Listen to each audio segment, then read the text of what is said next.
Good morning, students. This is Digvijay Singh. We'll be seeing physics. So we are in this chapter, reflection of light, light one. And initially, I'll start with the two questions which were given to you for homework. So basically बहुत ही simple questions थे वो, और दोनों किस पे dependent थे?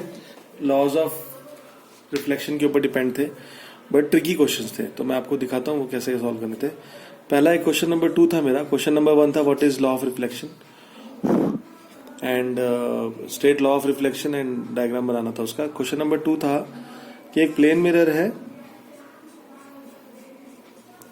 And the incident ray, तो जो रे आती है उसको इंसिडेंट रे बोलते हैं, makes an angle of 30 degree with the plane mirror. So question था what is angle of reflection. So question था कि एंगल ऑफ रिफ्लेक्शन क्या होगा. तो देखिए आप समझिए इस बात को. हमें पता है जिस पॉइंट पे वो आके रे गिरी है उसको बोलते हैं पॉइंट ऑफ इंसिडेंस. वहां पे हम बनाते हैं नॉर्मल. सिमिलरली वहां से एक जाएगी रिफ्लेक्टेड रे. अगर ये इंसिडेंट रे अंदर आई है तो ये रिफ्लेक्टेड रे बाहर जाएगी. अगर ये 30 डिग्री है, हमें पता है टोटल नॉर्मल कितना होता है 90 डिग्री. और एंगल ऑफ इंसिडेंस क्या होता है? Angle I, angle made between incident ray and normal. Normal और इंसिडेंट रे के बीच में जो एंगल होता है उसको आई बोलते हैं. तो अगर टोटल एंगल है 90, तो 30 प्लस आई है 90, ये 30 प्लस ये आई, ये टोटल मिला के 90 है. So what is I? 90 minus 30 that is 60.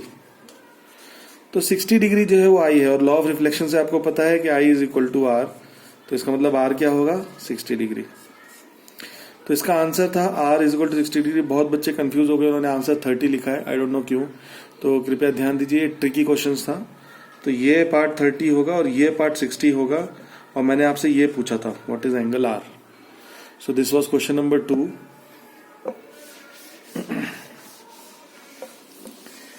ठीक है. इसी तरीके से क्वेश्चन नंबर 3 भी था. क्वेश्चन नंबर 3 में मैंने और दूसरा ट्रिक यूज किया था. वापस प्लेन मिरर है और मैंने आपको बोला था the angle made between the incident रे एंड द रिफ्लेक्टेड रे. मतलब अगर ये इंसिडेंट रे और ये रिफ्लेक्टेड रे, इन दोनों के बीच में जो एंगल है वो है 100 डिग्री. बराबर.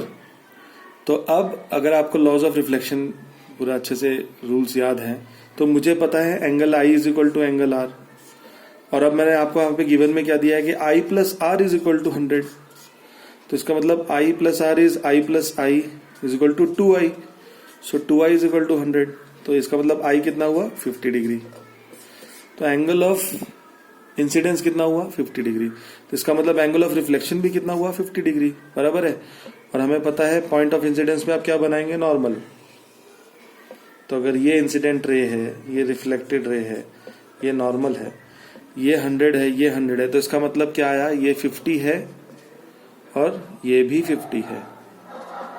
इससे ये समझ में आया कि एंगल आई भी 50 है और एंगल आर भी 50 है. दोनों 50-50 है. अब आपको पता है नॉर्मल कितना होता है? 90. तो जो टोटल नॉर्मल एंगल है वो जो 90 डिग्री है वो कैसे बनता है? आर प्लस ये जो एंगल है थीटा. तो अगर आर 50 है तो थीटा कितना होगा? 90 माइनस 50 मतलब 40 डिग्री. तो क्वेश्चन आप ध्यान से देखिए, ट्रिकी वर्ड्स यूज किए गए. क्वेश्चन नंबर 3 में क्वेश्चन था what is the angle made by the reflected ray with the mirror. ये क्वेश्चन था. तो ध्यान दीजिएगा ये. सो मैंने क्वेश्चन ये पूछा था what is the angle made by the reflected ray with the mirror. तो ये एंगल पूछा है मैंने, ये वाला एंगल. तो ये एंगल होगा 90 माइनस 50. ये टोटल 90 है माइनस 50. आई थिंक ये आपको क्लियर हो गया होगा. तो ऐसी ट्रिकी क्वेश्चंस हैं, बोर्ड एग्जाम में 1 मार्क के लिए आ सकते हैं. इस तरीके के क्वेश्चन आपके जो नया पैटर्न के हिसाब से क्वेश्चन पेपर बनता है उसमें 1 मार्क के लिए आ सकते हैं. कि सिंपल सा क्वेश्चन कुछ भी कि अगर इतना एंगल है उतना एंगल है. तो आपको बेसिकली फंडा क्लियर होना चाहिए कि इसमें बेसिक फंडा वही है. हम लोग कंफ्यूज क्या हो जाते हैं, एंगल ऑफ इंसिडेंस क्या है और एंगल ऑफ रिफ्लेक्शन क्या है. बहुत लोग इसको एंगल ऑफ इंसिडेंस समझ लेते हैं और इसको एंगल ऑफ रिफ्लेक्शन समझ लेते हैं, गलत है। एंगल ऑफ इंसिडेंस ये है, एंगल ऑफ रिफ्लेक्शन ये है। ये है प्लेन मिरर के साथ बनाया गया एंगल, ये वाला एंगल। ये है इंसिडेंट रे का प्लेन मिरर के साथ एंगल, ये है रिफ्लेक्टेड रे का प्लेन मिरर के साथ एंगल। तो ये लॉजिक को आपको याद रखना है। ओके।